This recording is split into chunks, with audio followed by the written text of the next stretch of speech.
Hey guys, so today I'm going to teach you how to get your child to say go, or any phrase or any word if you may. My name is Ming from Agents of Speech Therapy, coach parents online how to get their children to speak at home. To get to go, if you've gone through the internet, you've looked at other videos, you will know it's a very speech therapist thing to go one, two, three, and then a word afterwards, right? But the problem is probably you're watching this video and thinking, I always go one, two, three, underscore, right? You leave blank, you pause, and nothing happens. How do we get there? So I'm going to show you one of the parents who worked with us before. I brought some receipts for you to see. But before that, I'll run you through the pre-work that we've done before in order to achieve the results, okay? And I'll walk you through exactly what steps we need to take so that we can get to the point where you go one, two, three, and then your child will say go, or ready, steady, go, whichever you prefer. And you can do this with a lot of different routines as well, okay?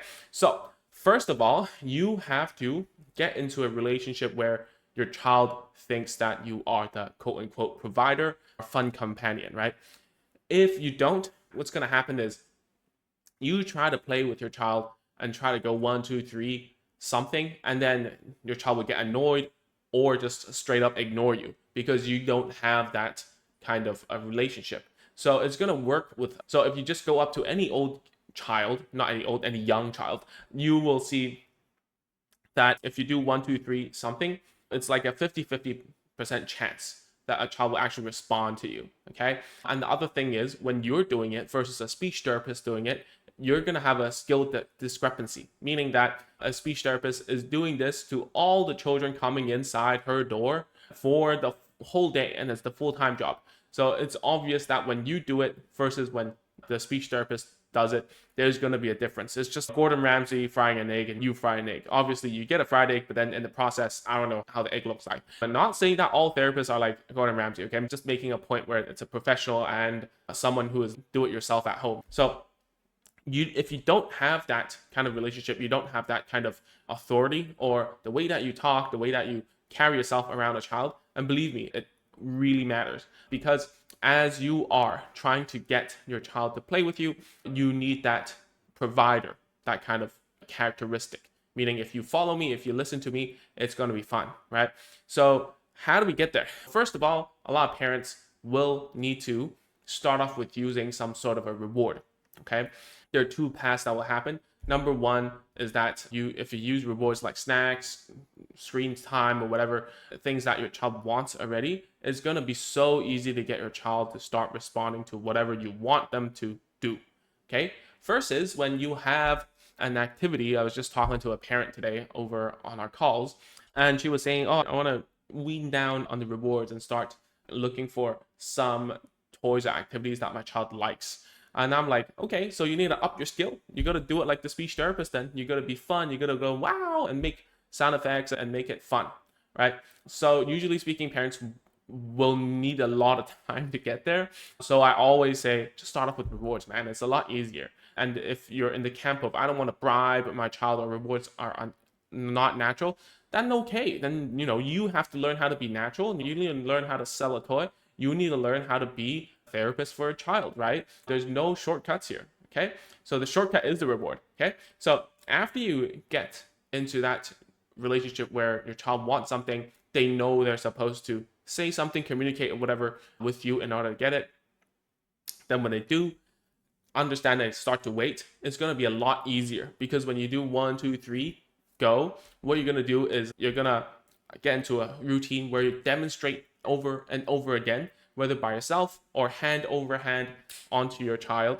And I'll show you a video here, which is from a previous client of mine, and I'll show you the before and after. So real quick, in the beginning, this is like what we call baseline, and I'm talking over the video now. What happens is that the mother is trying to get the child to do some imitation, which we did do a bunch. And if you're like, oh, these imitations, touch head, are very useless. Yeah, it is, but it's building a working relationship, right? So she can do it. But then the problem is you can't get her to talk at all. And this child at this moment of recording, she was around 2. So 0, don't care. And then later on, she gets frustrated. I mean, just wait for it a little bit and you'll see. And she just lies down. She's like, cover her ears and stop it, mom. Stop it. Stop it, please. I don't want it anymore. And then she just goes to sleep, which is very funny. And the mom doesn't give up. Just think about how many times her mom said, she did not follow my instructions back then. I told her just to try once. Right? So this is not building a relationship here. In the beginning, for the easy task, she's able to sit up. She just does her own thing. Okay. So for the next, I don't know how long for the videos, she sleeps, she gets up, she gets rewarded, she follows sometimes, but the mom is basically trying to get into a working relationship with her, and there's not much response going on other than nonverbal. So you skip later on, her hair grew up, same shirt, I think. Was it the same shirt? Yeah, it's the same shirt, my God. So she still fits, man. So that means it hasn't been too long. I think this has been around 2 or 3 months later, and then More? now she's talking already. You want to play more? Yes. Yes. Này, phải. One. Two. One. Good. So now you can hear 1, 2, 3, go. But the prerequisite is that you need to go through somewhat of a, at least she's very calm. She knows she needs to do something and to get what she wants, and that she can wait and stuff until you do this one. All right. And of course, there are children where if you just go ahead and do this, like just take out a car slide and do what the mom was doing here, like putting it up top and then going 1, 2, 3, and holding it then 1, 2, 3, go. There is a huge percentage of children who out of the box will do it for you. Like there are some children who don't have that understanding of, oh, I have to listen to you, I want to play with you, that kind.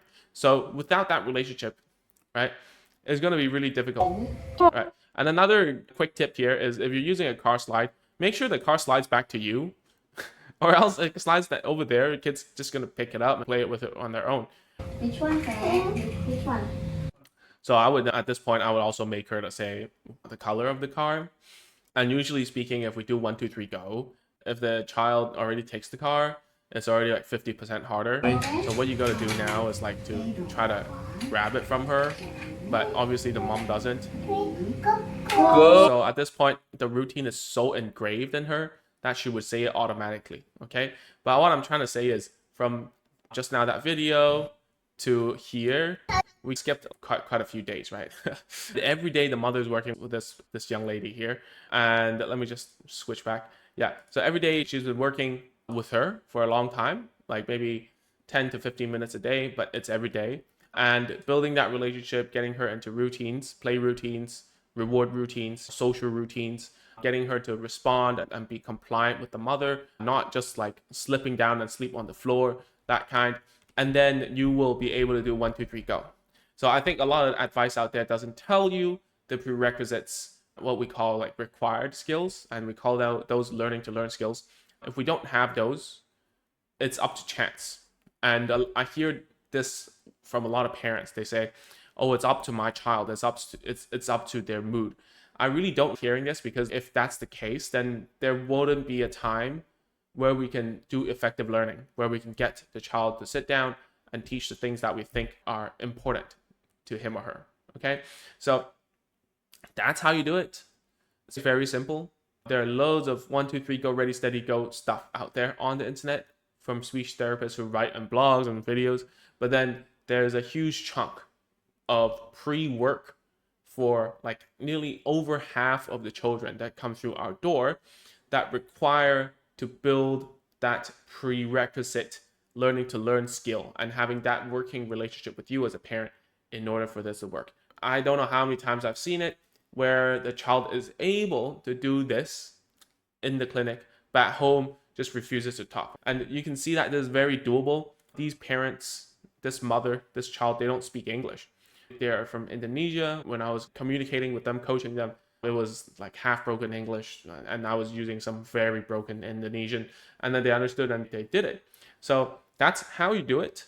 And if you want these instructions written out line by line, getting a child to say a word from 0 to words, we have a free course called Zero to Words.